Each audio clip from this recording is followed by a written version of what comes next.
Salvador Dali se plaisait à dire qu'il était fou du chocolat Lanvin. Eh bien moi, j'adore le saucisson. Pas n'importe quel saucisson. Du saucisson de chez Philippe Escrozaille, maître charcutier à Cajarc. Mais qui dit saucisson, dit tranche de saucisson. Et pour bien trancher un saucisson, il faut un très bon couteau. Et là, il faut se transporter à Najac, chez un maître coutelier, Régis Najac, qui fabrique ce couteau de paix. Et un couteau qui ne pique pas. Ce couteau de paix qui existe depuis X siècles, et Régis Najac à Najac est le seul à fabriquer le Najac. Alors suivez-moi, je vous emmène à Najac pour découvrir l'atelier de ce maître coutelier. Allez, on y va. La légende du couteau de Najac, dit couteau de paix, débute au XIIIe siècle avec un certain Peiro Vidal, dit de Najac, un troubadour, aussi forgeron de l'âme, qui parcourait les chemins d'Occitanie. À cette époque, interdiction étant faite aux gueux de porter une lame aiguë, Peiro Vidal décida d'en forger une à bout arrondi. Il conçut alors un couteau pliant, à manche de bois ou de corne, avec une lame élégante et singulière, dont l'extrémité se termine par un arrondi. Ainsi il ne se plante pas, et il fut nommé à ce titre Cotel de Patz ou couteau de paix. Alors là, je vais te dire, ça va envoyer parce que arrête avec les yeux ouverts. Réfléchis un peu.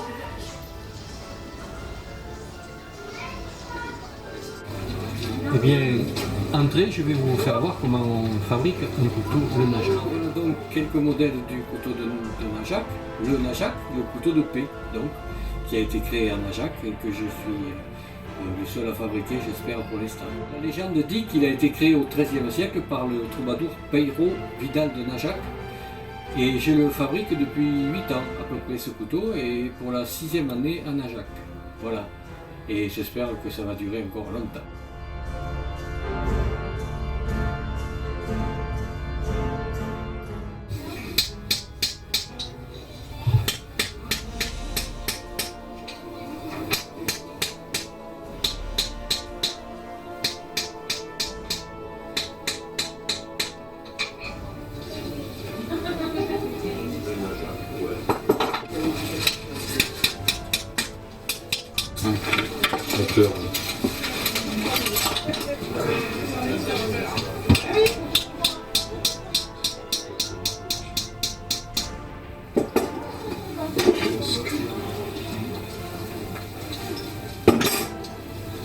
Pour en arriver à un couteau fini, celui-ci est en noyer qui date d'une petite centaine d'années.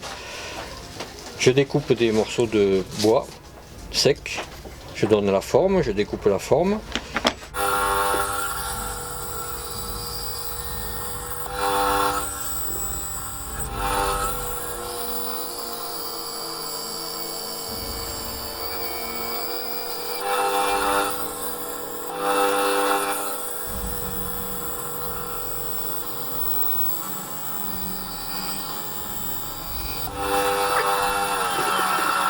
Ensuite, je mets le four au sort et j'assemble ce morceau, les deux morceaux.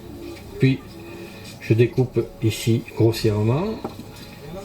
Je finis à la main, tout ça à la main. Je travaille doucement à la bande épaisse. Et puis, petit à petit, on arrive à faire le couteau fini.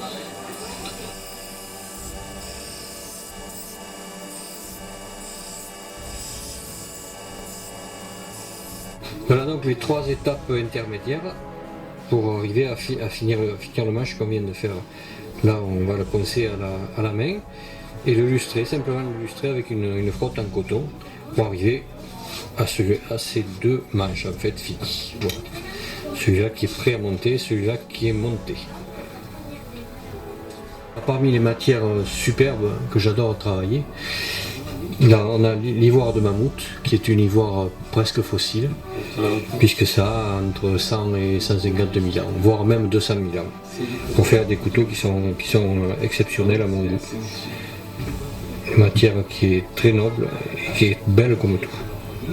Les lames lames m'arrivent de la forge de la Gueule, c'est-à-dire découpées au laser et marquées. Et ensuite je fais le travail qu'il y a à faire dessus, tous les petits détails.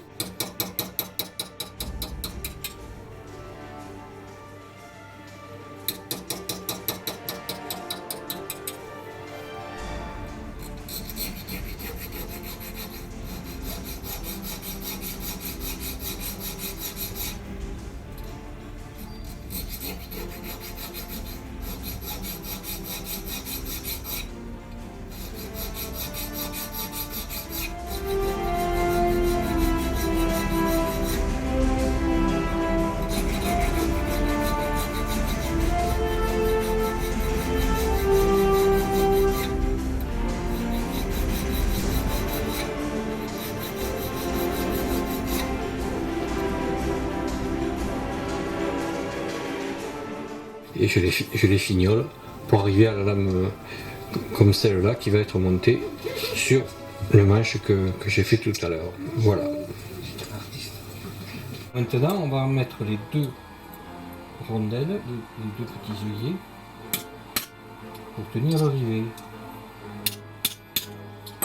On sertit.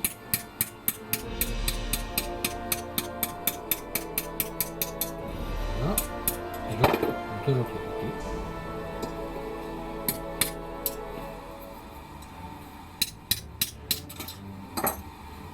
Voilà. Je remets un petit coup ici.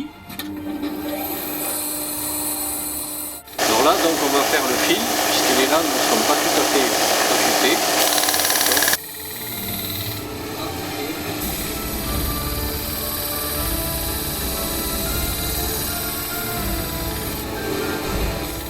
Chaque exemplaire de ce couteau est unique et possède un poinçon figurant la croix et une tour à 3 créneaux. La partie avant du replat des lames est toujours guillochée et sculptée à l'unité. Les manches sont réalisées en bois de noyer locaux, pour la plupart, mais aussi en corne, bois de cervidé, os ou encore en ivoire fossile de mammouth, mais également en matière époxyde. Couteau de tous les jours ou couteau de collection. Pour la réalisation de custom, chacun peut aussi fournir à Régis Najac des bois ou autres matériaux qui permettront de posséder alors une pièce d'exception.